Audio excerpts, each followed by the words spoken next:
Hey everybody, welcome back. David Eon in the Open by Chance Vintage Toy Museum. Toy room number 1. Coming around the corner here into the Media Lounge. Media Lounge almost ready. We're working on it. Still working on it as always.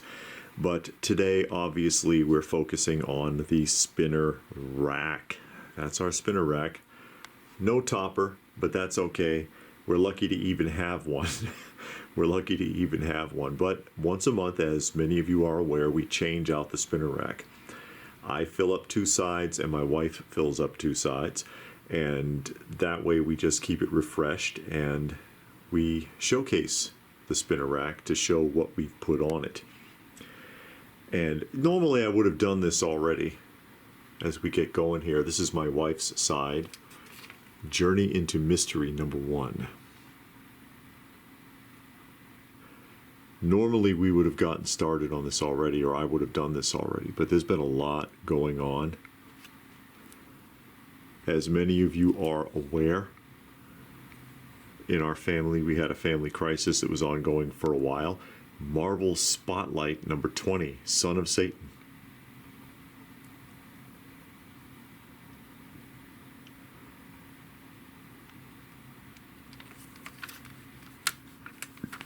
Oh, if I can get it in there right. Tower of Shadows number 1. At the stroke of midnight. They're a night gallery, sort of. But yeah, we had our family crisis that was going on for about 4 solid months. We had problems because of my wife's father and his illness. We're getting back to normal now, trying to get back into our routine. Crypt of Shadows number 7. My wife loves her horror titles. A lot going on there. You turned us into ghosts, Bluebeard, and now we're going to do the same thing to you. I love the vintage covers. Where Creatures Roam number 5. It's Gorgilla. Gorgilla, 15-cent price tag, Where Creatures Roam. But yeah, now that that chapter is closed, we can move on. But as I pointed out, I would have done this like a week ago, so I am behind schedule. Uncanny Tales number 1. Hey guys, any Bronze Age number 1 issue that you can get for anything, especially horror titles. No, let me go. That thing is pulling me back. Uh-huh. Bye. And then Amazing Adventure number 13, featuring the Beast, the Gray Beast. Getting kicked by an acrobat.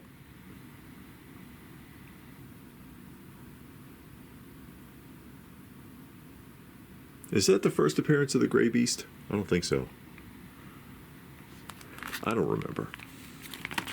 It's hard to keep track sometimes. And where are we going to go here?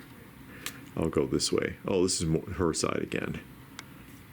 Demon number 1. I had just done a whole side of Demon 1 through 7. But that's her Demon copy, number 1. 100% Jack Kirby, ladies and gentlemen. Ragman number 1. Copper Age. As Ragman has gone through a few different incarnations. And LPH has read these. And this is the earlier version, Ragman number 1.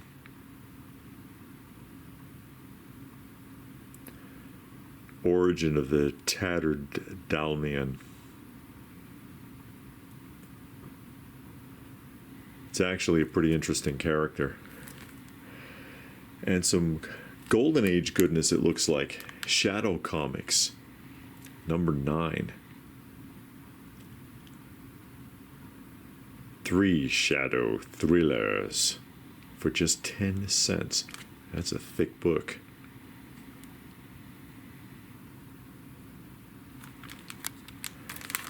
Another Golden Age Shadow. 52 pages. 10 cents. It's your money's worth, it says right there.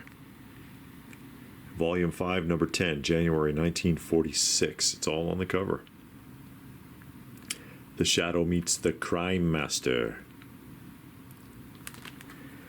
Again, this is LPH's side. And DC's The Shadow, number 1. That's actually a pretty spiffy copy there. Nice and sharp. I don't see any ticks.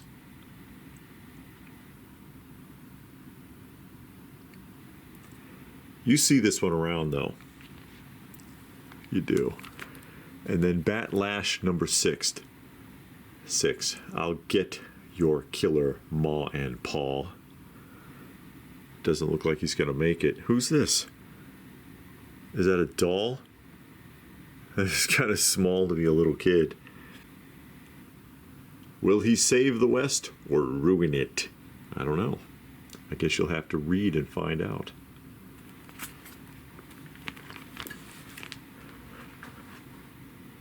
Oh, this way.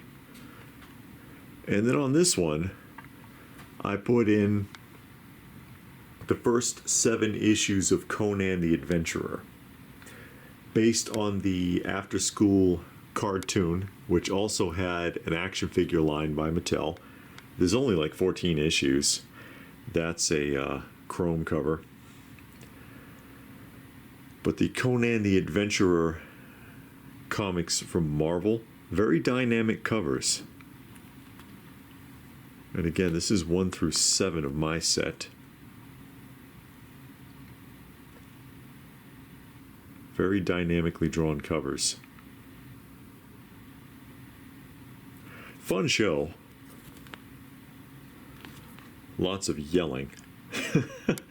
It's one of those, again, after school, like 62 or 64 episode jobs, 1 season. Action figures by Mattel. Big, weird, chunky pull string things. My wife actually has a complete set of the toys from that line.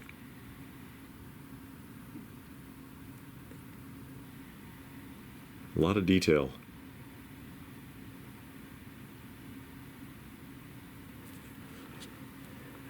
And then there was a spin-off series that was actually a Saturday morning series that only had like 12 or 13 episodes, which is typical for Saturday morning back in the day. That was absolutely terrible. Terrible show.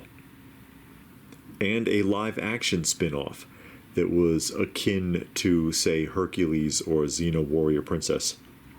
Again, look at the detail here.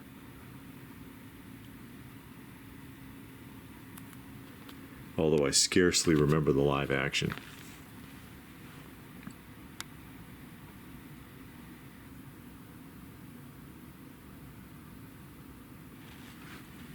You ever heard of this series? It's actually not that easy to find. Issues from this are scarce. They're not worth a ton, but they're scarce. Look at the detail even here in the grass. The guy drew in every blade.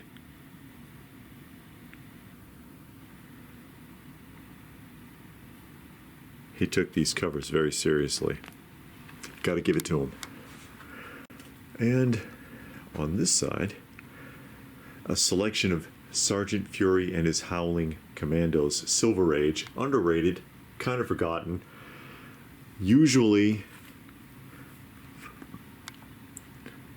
you don't see these going for much. This is issue 27, but it's the origin of the eye patch. What happened to Sergeant Fury's eye? Hint, it was not a cat.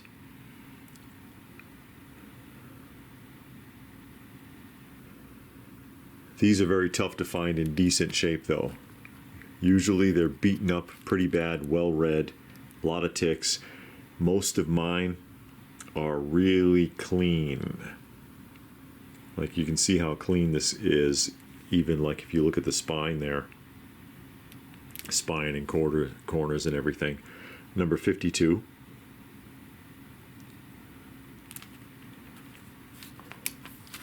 This one's popular only because of the peace sign. Again, very difficult to find in decent shape, and damage to the book will stand out because of the solid color on the cover. The Peacemonger, it says. Number 64.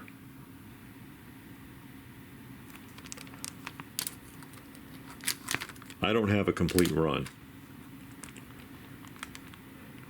Number 68. Welcome home, soldier. Oh my. Welcome home indeed. Walked right into it.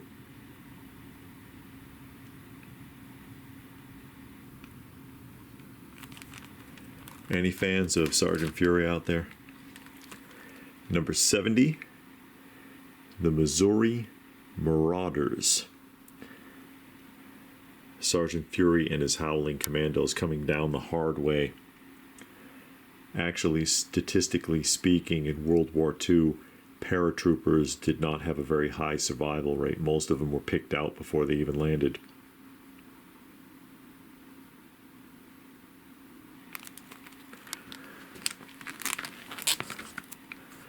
Number 73, Rampage on the Russian Front. Very, very clean copy.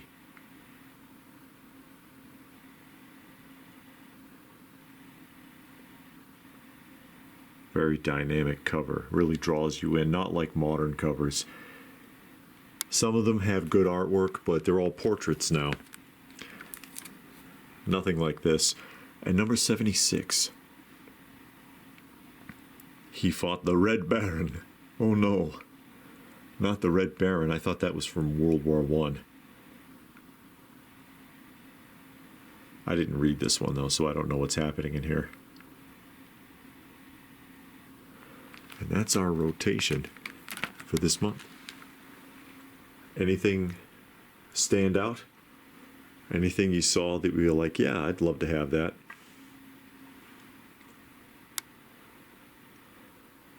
Do you have any of these? Looks like mostly Marvel in here. Well, except for this row.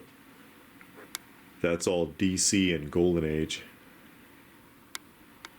on this line, but the rest of it, I believe, is just about all Marvel.